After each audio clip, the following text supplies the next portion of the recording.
Vous écoutez Remarquable. L'histoire et l'art. en balade. Remarquable. Salut, c'est Corinne. Bienvenue dans cette nouvelle saison de Remarquable consacrée aux maisons d'illustres. J'adore mettre mes pas dans ceux de mes personnages préférés.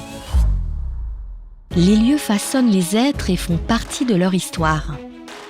En entrant chez eux, on s'imprègne des ambiances, on se prend à imaginer leur présence et on se sent proche d'eux. Pendant plusieurs semaines, je t'emmène chez Monsieur Rodin, le sculpteur, Monsieur Caillebotte, le peintre, et Monsieur Zola, l'écrivain. 3 immenses artistes du 19e siècle. Avec mes invités, on parcourt leur domaine, on évoque leur personnalité, leur œuvre et leur vie si passionnante.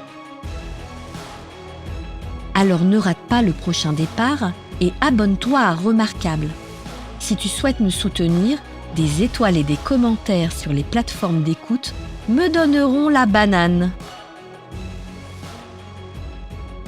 Allez, viens, je t'emmène ?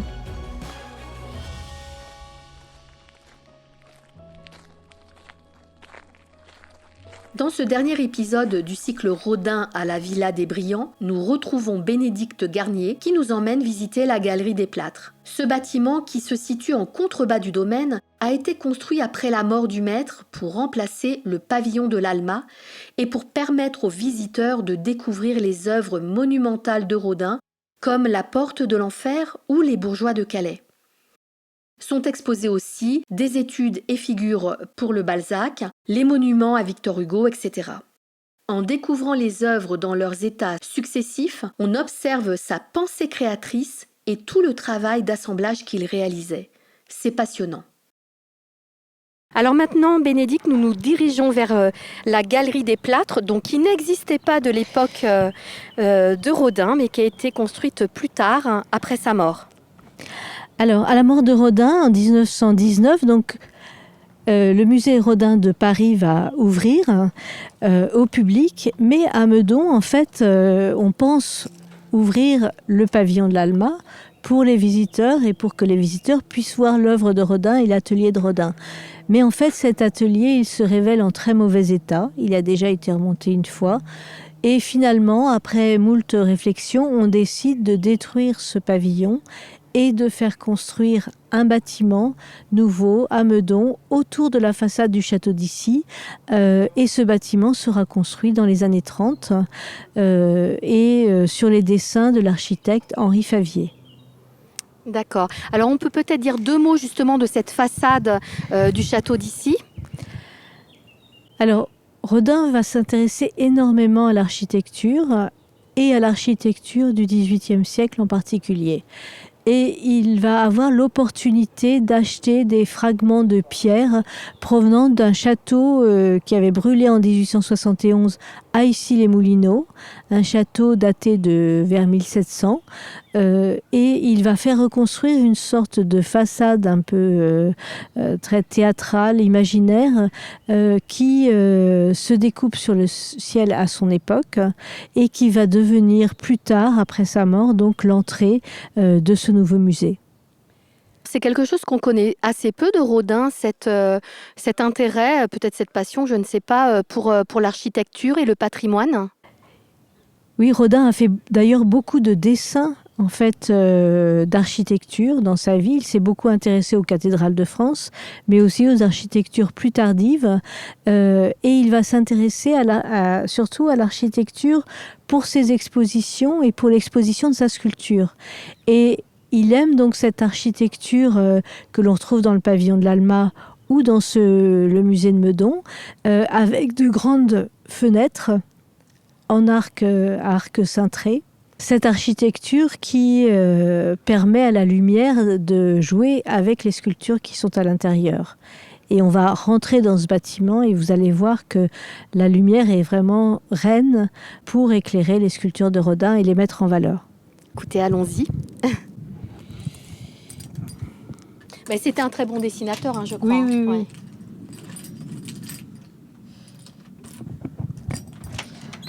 Hop. Ouais. C'est l'effet waouh quand on rentre ici. Voilà. Et encore, il n'y a pas trop de lumière. Enfin, parfois, il y a plus d'effet de lumière. Ça dépend des heures du jour Oui. et de, voilà.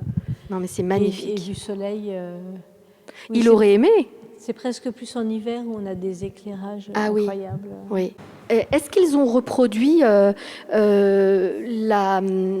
mise en scène qu'il y avait dans le pavillon de l'Alma, ou c'est totalement original? Parce que ça, il ne l'a pas vu du coup. Le bâtiment, vous parlez du... Non, la manière dont sont placées les sculptures. Alors oui, on a essayé, donc ça c'est une présentation sur une grande estrade qui date des années 1990 et on a essayé justement de reproduire un peu l'esprit de l'atelier de Rodin qu'on avait vu sur des photographies anciennes avec une grande estrade en bois où les œuvres peuvent être disposées assez librement.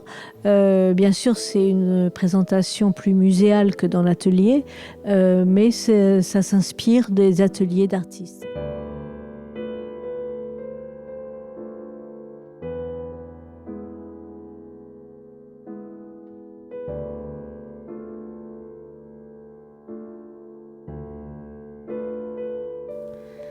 Alors là, si on était dans l'atelier de Rodin à son époque, on verrait quoi?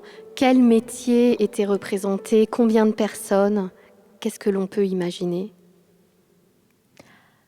Alors, pour imaginer, c'est assez difficile en fait d'imaginer l'atelier de Rodin, mais ce que je peux dire, c'est que tout le monde n'était pas dans l'atelier. Tous les participants, les personnes qui participaient à la création d'une sculpture, n'étaient pas forcément dans l'atelier. L'atelier, c'était le modelage, c'était le plâtre. Après, les œuvres parfois étaient transportées, il y avait beaucoup de mouvements dans les sculptures pour les apporter dans d'autres ateliers, comme après pour agrandir les sculptures par un agrandisseur, pour les faire fondre dans une fonderie, ou pour les tailler en marbre, puisque Rodin ne taillait pas lui-même le marbre, et ce pouvait être fait soit sur place, dans l'atelier de Rodin, soit dans l'atelier du praticien qui taillait le marbre. La question me vient de vous demander pourquoi une œuvre va être retranscrite en marbre ou en bronze? C'est parce qu'il y a une commande? Alors oui, parce que le marbre ou la fonte, ça coûte quand même très cher. Donc en général, Rodin faisait sa sculpture en plâtre et ensuite, s'il avait des commandes, il pouvait acheter du marbre et tailler pour un commanditaire en marbre. La première étape, c'était la terre puis le plâtre et souvent les statues étaient exposées au salon en plâtre. Voilà, donc en fait, c'est la première épreuve qu'on montre. Et puis si on a une commande, on la fait en bronze ou en marbre selon les désirs du client? Oui, ou selon peut-être le sujet aussi. D'accord.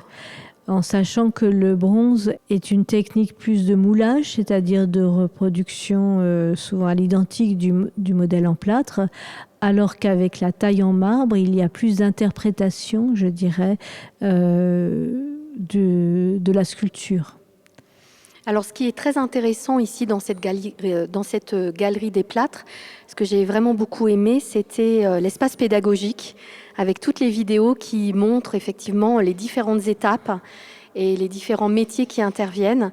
C'est quand même très technique.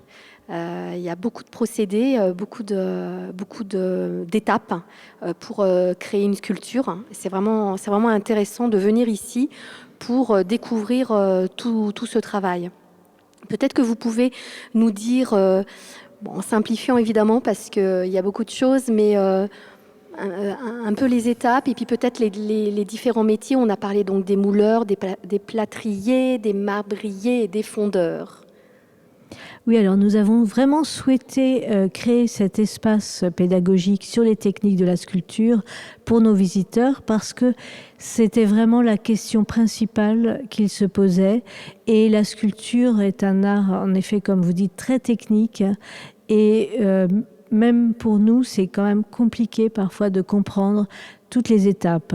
Et donc nous avons réalisé des films pédagogiques que l'on retrouve aussi sur notre site internet pour expliquer le modelage, qui est la première technique de Rodin, puisque Rodin est avant tout un modeleur. Il modèle la terre avec ses mains, mais aussi avec quelques outils. Et donc nous avons eu la chance de pouvoir acquérir des outils, puisque nous n'avions plus ceux de Rodin. Et donc dans le musée de Meudon, vous pouvez voir ces outils du modelage. Vous pouvez voir aussi la vidéo sur le moulage. Et donc à côté des outils sur le modelage, vous pouvez voir ceux sur le moulage, avec des moules de la collection de Rodin, des moules qu'il a fait réaliser pour mouler ses œuvres, et quelques outils donc des mouleurs. Vous voyez aussi une vidéo qui correspond à ces opérations de moulage. Et puis à côté, vous pouvez voir, alors ça c'est 2 sculptures de la duchesse de Choiseul, mais qui ont été réalisées par l'école de restauration de Tours, et qui montrent en fait comment se faisait la taille avec mise au point. Parce qu'à cette époque, le sculpteur ne taillait pas directement la sculpture, mais travaillait justement avec un modèle en plâtre qui avait été fait par les mouleurs de Rodin, et avec une technique assez complexe de mise au point et de report de point du modèle au marbre pour arriver à le dégrossir progressivement avec des outils de plus en plus fins que vous pouvez voir aussi dans la vitrine. Tous ces outils de la taille. Et ensuite, donc, nous montrons des outils de la fonte au sable, avec même du sable et des oxydes, puisque après la fonte, il fallait patiner le bronze. Et là, vous voyez aussi dans la vitrine des exemples de différentes couleurs de patine, puisqu'on pouvait aller du vert au marron, au noir, par exemple, et que le métier du patineur était évidemment un métier très important pour rendre toute la beauté de cette couleur, de cette patine du bronze. Alors donc Rodin, lui, son travail, donc c'est de dessiner déjà l'œuvre. Alors, il a fait assez peu de dessins, nous avons assez peu de dessins préparatoires aux sculptures. Son activité de dessin était plutôt une activité parallèle de dessin, mais qui est évidemment en lien avec sa sculpture aussi. Et donc la sculpture, il part d'une idée évidemment, mais du modelage de la terre qu'il fait ensuite mouler. Et parfois, donc, il peut réaliser différents tirages en plâtre de ce premier modèle, et il peut retravailler son plâtre, sa figure en plâtre, avec par exemple du textile ou une sorte de pâte à modeler, et reprendre en fait les contours de sa figure avec cette pâte à modeler. Et ensuite, ce qu'il obtient, il va le refaire mouler pour en conserver la mémoire. Et éventuellement le faire un marbre ou un bronze à partir de ce plâtre.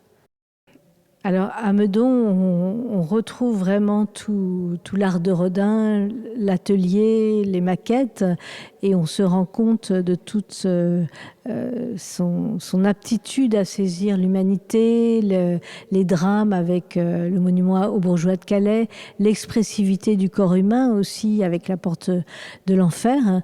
Et on peut voir aussi vraiment toutes ces expérimentations avec les assemblages et tout ce travail en fait qui annonce les artistes de la modernité comme Brancusi, qui a aussi regardé évidemment Rodin, Picasso, Matisse aussi, qui ont ensuite développé leur propre style, mais qui à un moment ont regardé toutes ces expérimentations de Rodin.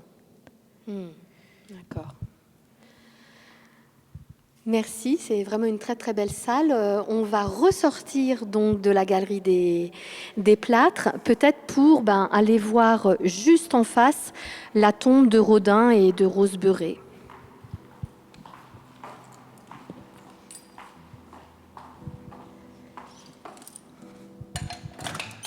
Et le penseur qui est dessus, là, je dis un vrai, c'est pas oui, comme on dit un... C'est un bronze original.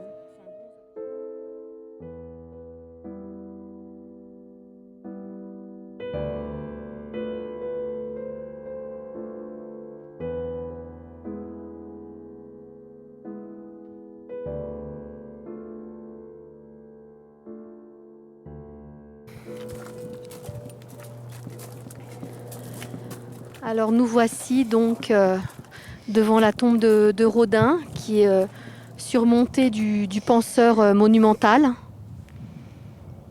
Oui, alors lorsque Rodin a été enterré ici, on a tout de suite placé le jour même un penseur en plâtre.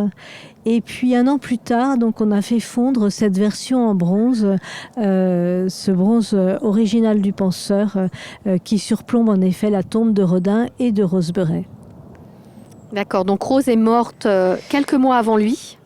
Oui, elle a été enterrée d'abord dans un premier cimetière à Meudon et ensuite son corps a été réuni à Solide-Rodin dans cette tombe dans la Villa des Brillants. C'était leur souhait d'être ici ? C'était probablement le souhait de Rodin. On ne sait pas trop en fait de qui était-ce le souhait. Peut-être que Léonce Bénédite, qui va être le premier directeur du musée Rodin, a aussi contribué au fait de faire de ce lieu de vie de Rodin aussi un lieu de mémoire et d'y installer aussi ce monument et cette tombe de Rodin.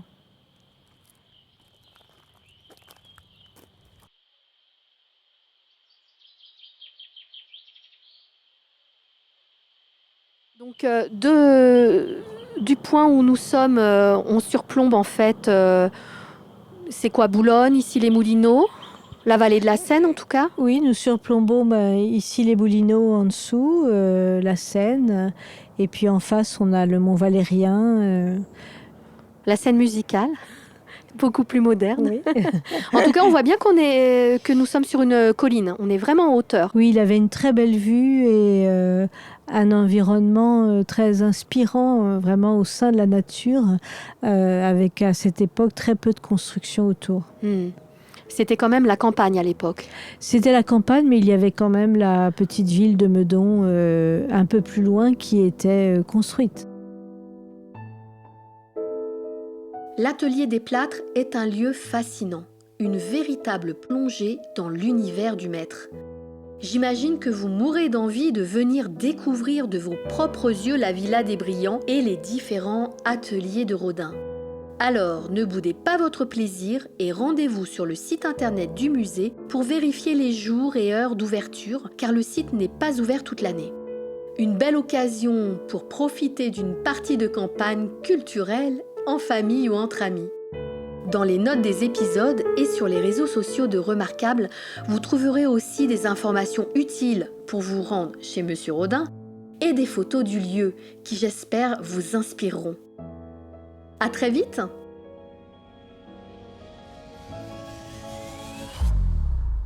Vous êtes encore là? Merci de m'écouter jusqu'au bout.